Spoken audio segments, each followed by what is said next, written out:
does this work? How to eat air to grow huge. Carbon is the most valuable material for living things. A chemical multi-tool you can make almost everything from, and a good amount of it just floats around in the air and the oceans.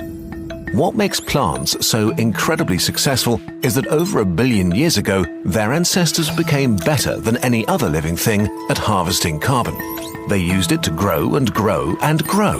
Today, plants make up 80% of the biomass on Earth and are the basis for all complex life. All animals eat either plants or animals that eat plants to get the carbon they need.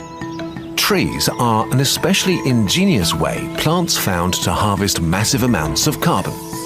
Trees are big and heavy, so they need a lot of material, but the atmosphere is only about 0.04% CO2, 425 CO2 molecules per million molecules in the air.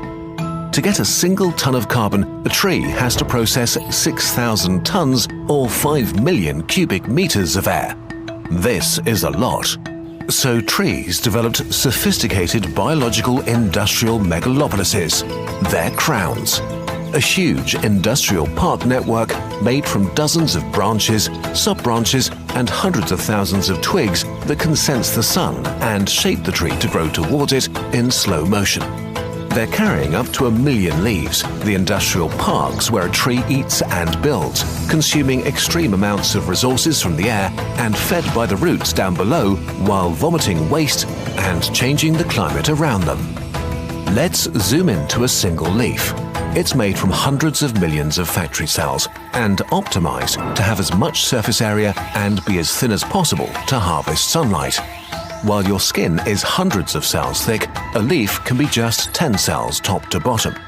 On their top, leaves have only a single ultra-thin layer of protective transparent skin cells that let light through and keep water in. Below them are layers of factory cells, filled to the brink with chloroplasts that do the actual work. Beneath them, a spongy layer of loose cells enables gases to travel around. The whole leaf is traversed by a network of vein-like superhighways that carry sugars back down and bring water and minerals up from the roots.